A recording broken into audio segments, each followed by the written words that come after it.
goodness. Thank you, first off, you two, for speaking with me today and for making such a compelling film. I've thought about Sebastian since I've seen it at Sundance. It stayed with me. Oh, it's a powerful film. Miku, I want to talk to you about beginning to craft this film, the early days of Sebastian. Was there ever a hesitation in tackling the subject matter, or was there ever kind of, this seems overwhelming at times? Uh, I don't think I no, I don't think there was a hesitation in that sense. I mean, I maybe there were some questions just about, who is going to fund such a kind of uncompromising and provocative film. But I'm glad that I had the kind of blindish confidence to to go on with it.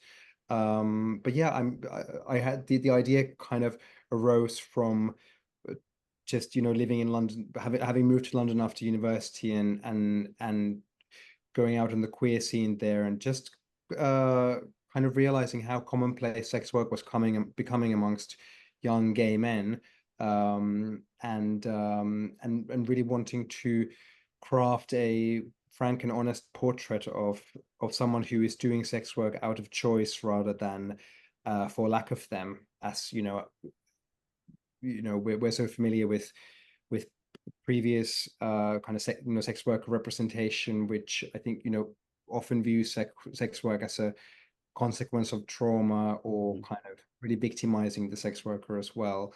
So that was kind of the genesis of it. I mean, I think you do a great job of that. This movie straddles exploitation and exploration, which is hard line to battle, and I think you walk that very well. Was there ever a time that you consulted any actual sex workers? Like, what was your research base for this? And not that I think we need to talk to everyone about everything, but was there some kind of personal hunting that you did at all? Yeah. So obviously, because of the kind of confidential nature of it, I wouldn't so kind of name any names, but I as I've mentioned, I do know quite a few people who do sex work in London, and have had lots of conversations with friends about it. And then and of course you do kind of background research of reading as well. But also one kind of source that I found really really enlightening was just kind of studying websites that the sex workers use to connect with clients, and just kind of understanding the language that people use about themselves, and how they kind of market themselves, and how they describe themselves. And I think that's a very very interesting way to kind of get into the headspace of someone. Wow, I've never really thought of that as the research, but again, you're getting such a authentic portrayal sometimes, that very giving what you want to give out to people, which I thought that was something that this film does well. And then Ruri, I mean, what a fantastic performance. I labeled you in my review my first favorite performance of the year. It was just this killer badass thing. Can you tell me about reading the text, getting that original script, and what drew you into this role? Because it's a revealing and demanding role, and I was impressed because just in general, it seems so stripped down and no pun intended. Firstly, thank you so much.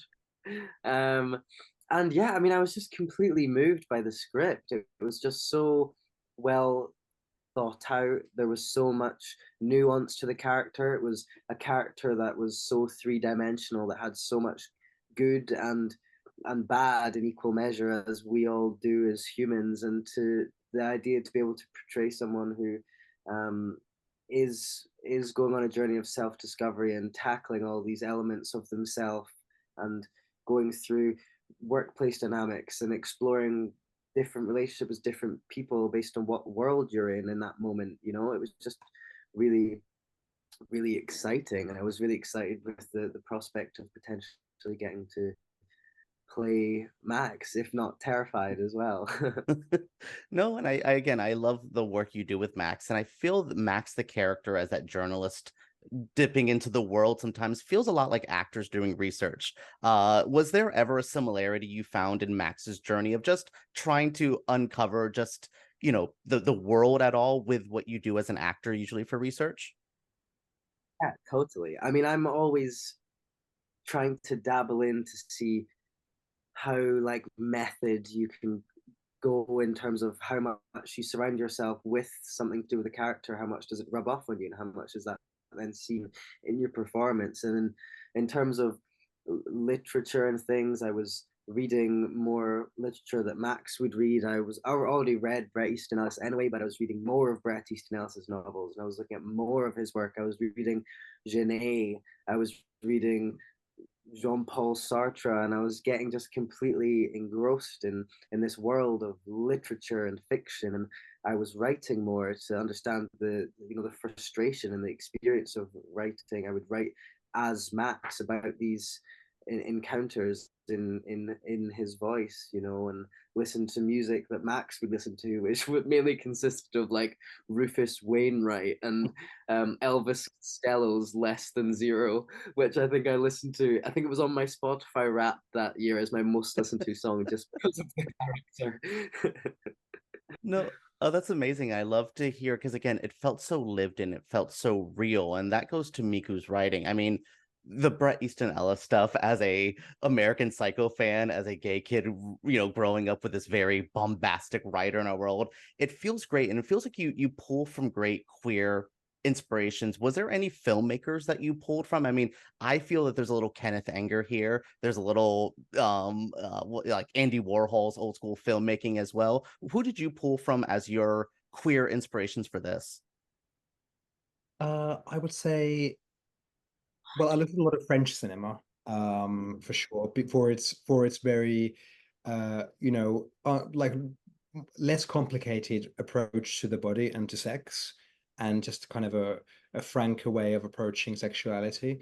In terms of, and then in terms of queer filmmakers in that space, definitely François Ozon was someone whose work I really appreciate, and who not only has looked at sexuality a lot, but also in many ways also has explored the creative process and makes films that can be quite meta as well, and playful in the way that they look at storytelling. So he's definitely been a big inspiration.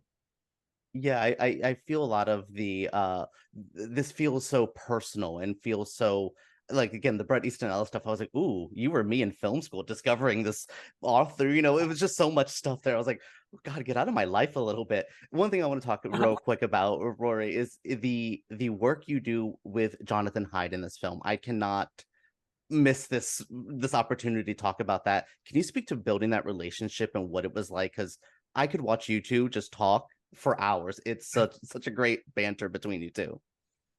Thank you. I mean, ultimately it came down to probably Mikko's insight at the chemistry read. And even Mikko maybe didn't realize how well we got on. Like, I literally see him as what I hope to be like when I'm older, and we just had such similar banter, and we'd be joking all the time, sometimes to Mikko's annoyance, perhaps.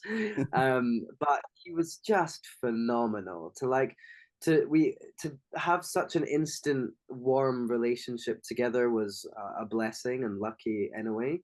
But then to have that then like cultivated and nurtured with the intimacy coordinator just really built this beautiful trust between us as well, which I think allowed us to drop all of our guards and really just be characters together.